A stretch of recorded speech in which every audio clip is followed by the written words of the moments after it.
অবশেষে ঈশাকে ভুল বুঝলো ঈশার শাশুড়ি। তাহলে কি এবার ঈশাকে বাড়ি থেকে বের করে দেবে তার শাশুড়ি? সেটা তোমরা জানতে পারবে আজকের এই ভিডিওতে। হ্যালো ভিউয়ার্স, কেমন আছো সবাই? প্রতিদিনের মতো আজকে আবারও চলে আসলাম তোমাদের মাঝে তোমাদের জনপ্রিয় নাটক ব্রহ্মচারী স্বামী নাটকের নতুন আপডেট নিয়ে। তো ভিউয়ার্স, ভিডিওটি দেখার আগে তোমরা যদি এই চ্যানেলে নতুন দর্শক হয়ে থাকো তাহলে চ্যানেলটি অবশ্যই সাবস্ক্রাইব করবে, তাহলে তোমরা সবার আগে ব্রহ্মচারী স্বামী নাটকের নতুন নতুন পর্বের আপডেটগুলো দেখতে পাবে। তো ভিউয়ার্স, চলো দেখে আসি ব্রহ্মচারী স্বামী নাটকের 128তম পর্বে কি ঘটতে চলেছে। কাবিয়ার যখন বিয়ের অনুষ্ঠান শুরু হয় তখন সবাই অনেক আনন্দ করছিল। অতঃপর সুরজের জেঠিমা যখন কাবিয়াকে আশীর্বাদ করছিল তখন সুরজের দাদি বলে, তুই তো কাবিয়াকে আশীর্বাদ করতে যাচ্ছিস, কিন্তু তোর স্বামী কই? এছাড়াও সুরজের দাদি সুরজের জেঠিমাকে অনেক কথা শোনায়। তখন সুরজের জেঠিমা অনেক কান্না করে। তখন ঈশা তার দাদি শাশুড়িকে বলে, দাদি, আপনি এসব কি বলছেন? এই আনন্দের দিনে আপনি কেন সবার মন খারাপ করে দিচ্ছেন? তখন ঈশা তার জেঠিমাকে বোঝায়। অতঃপর ঈশা সবার জন্য শরবত বানিয়ে নিয়ে আসে। তখন ঈশা তার বাবাকে শরবত খেতে দেয়, আর ঈশা তখন তার ছোটবেলার স্মৃতির কথা মনে করে। অতঃপর ঈশা যখন একা একা কাজ করছিল তখন সুরজ আসে সেখানে। সুরজ এসে ঈশাকে বলে, ঈশা, আমি তোমাকে সাহায্য করছি। তখন ঈশা বলে, তার কোনো দরকার নেই সুরজ, তুমি এখান থেকে চলে যাও। ঈশা যখন একটা লাঠি দিয়ে বরফ ভাঙছিল তখন সুরজ সেখানে হাত দেয়, আর সুরজের হাতে ব্যথা লাগে। আর ঈশা তখন সুরজকে বলে, সুরজ, তোমার অনেক ব্যথা লেগেছে তাই না? তুমি এখানে হাত দিয়েছো কেন? তোমাকে তো নিষেধ করলাম এখানে হাত দিতে। সুরজের হাতে ব্যথা লেগেছে বলে ঈশা সুরজের হাতে মলম লাগিয়ে দেয়।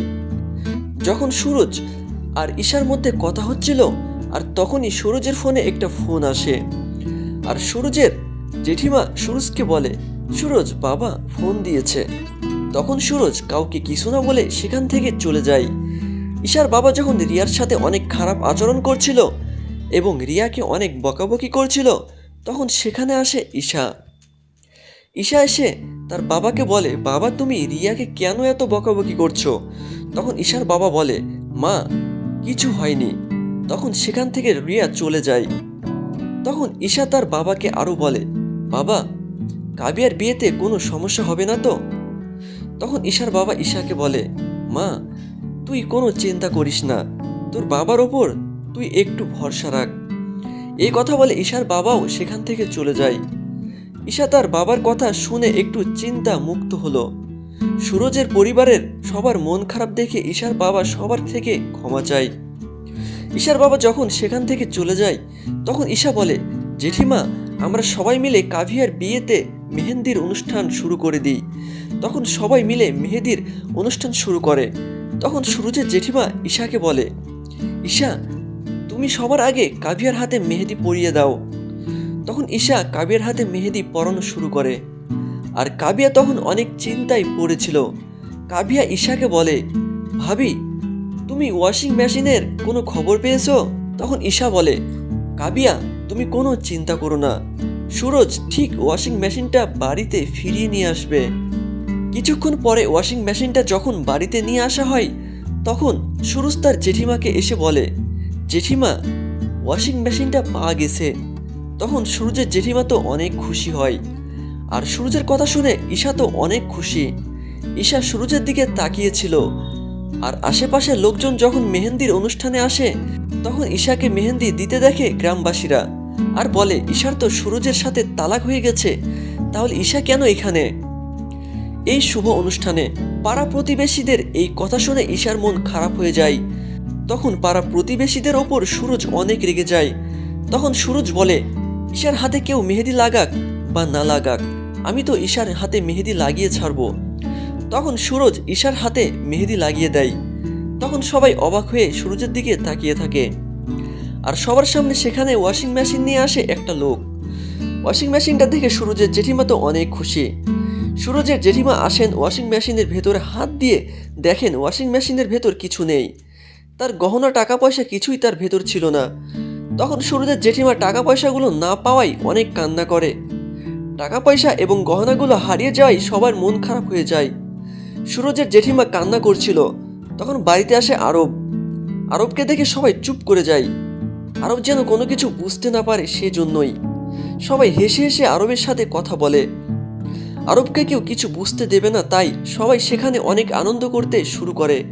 ঈশা তার জেঠিমাকে নিয়ে নাচতে শুরু করে আর সবাই অনেক আনন্দ করে। সবাই যখন নাচছিল আর আনন্দ করছিল, আর তখনই বাড়িতে আসে পুলিশ। পুলিশকে দেখে সুরজ বলে, স্যার আপনার এখানে? তখন পুলিশ বলে, আপনাদের বাড়ি থেকে কেউ আমাকে ফোন করেছিল, তাই আমরা এখানে এসেছি। তখন ঈশা বলে, স্যার আপনাকে কে ফোন করেছিল? আর পুলিশ বলে, আমি জানি না, কেউ একজন ফোন করে বলেছে আপনাদের বাড়িতে নাকি চুরি হয়েছে। পুলিশের এই কথা শুনে সবাই অবাক হয়ে যায়। আর রিয়া তখন চুপচাপ দাঁড়িয়েছিল। পারুলিয়ায় এসব কথা পুলিশকে বলেছে। ঈশা মনে মনে ভাবছিল, এসব কথা পুলিশকে কে বলেছে? তাহলে রিয়া বলেছে এসব কথা? ঈশা মনে মনে রিয়াকে সন্দেহ করে।